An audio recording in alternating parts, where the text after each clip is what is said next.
কতবার কইলাম দেখেন জামাই, আমি বয়সে বুড়ো হইতে পারি কিন্তু মনটা আমার এখনো কচি। এখন আমার ভাল লাগে চকলেট-মকলেট খাইতে, জুস-মুস খাইতে, ললিপপ চাটতে। বোঝেন না কেন? আসসালামু আলাইকুম বন্ধু ও বান্ধবীগণ। দেশ ও বিদেশ কাছে ও দূরে যে যেখান থেকে আমার ভিডিওটি দেখছো আশা করি সবাই ভালো আছো। আমিও ভালো আছি আলহামদুলিল্লাহ, আলহামদুলিল্লাহ।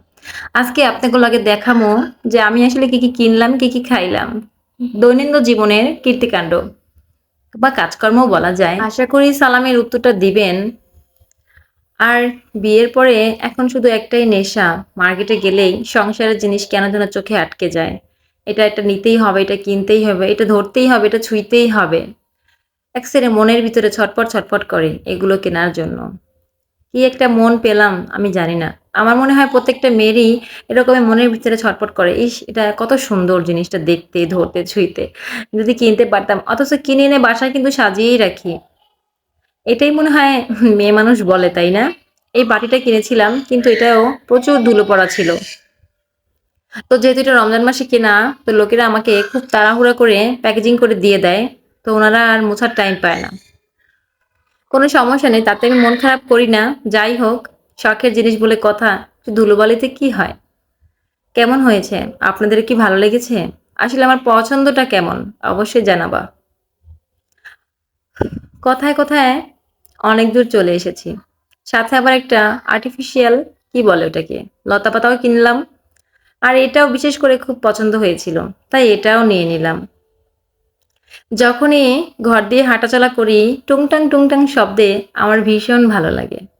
এই টুংটাং শব্দটাও কিনেছি যেন আমি হাঁটলে আমার জামাইটা বুঝে যে আসলে ঘর দিয়ে বউটা হাঁটতেছে, আমার কাছে আসতেছে বা কিছু একটা অর্ডার করলেও টুংটাং শব্দটা হবে।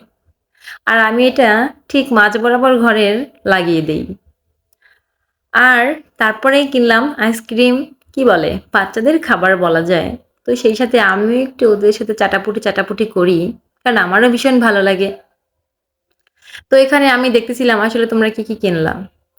৪ টা জেলি, ৪ টা ললিপপ আর ২ টো কি বলে? লাচ্ছি, একটা আইসক্রিমের ডাব্বা। আইসক্রিম বোধহয় অর্ধেক খাওয়া শেষ হয়ে গেছে।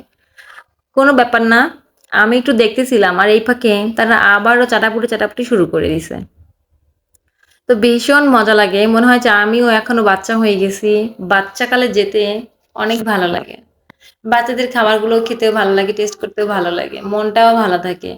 কিন্তু কি বাচ্চাদের জন্য আসলে খাওয়া যায় না। ইচ্ছা করে নিজে না খেয়ে ওদেরকেই খাওয়াই। কিন্তু আমার বাবুরা বলে, "আম্মু তুমি এটা একটু খাও, ওটা একটু খাও, এটা টেস্ট করো, দেখো কেমন লাগে। অনেক মজা তাই না আম্মু?"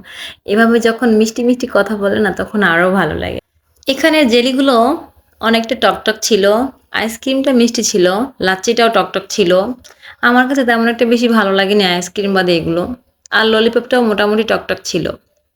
মানে স্বাদটাই যেন কেমন টকটক, হ্যাঁ।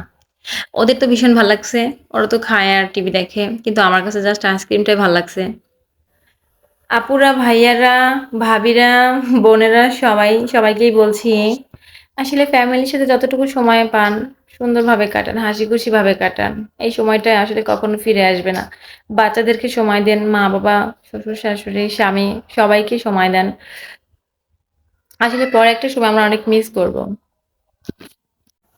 ইদানিং মানুষ এত বিজি হয়ে গেছে যে ফ্যামিলির মানুষকে সময় দেয় না। সবসময় ফোন নিয়ে বিজি থাকে। সবসময় ফোন নিয়ে বিজি থাকে। আসলে এটা ঠিক না। আশা করি সবাই ভালো থাকবেন, সুস্থ থাকবেন। আমার ভিডিওটি অবশ্যই লাইক এবং শেয়ার করবেন যদি ভালো লাগে। আর অবশ্যই সাবস্ক্রাইব করতে ভুলবেন না। আর অবশ্যই ফ্যামিলি টেক কেয়ার করবেন। কারণ ফ্যামিলি আপনার সবচাইতে কাছের মানুষ।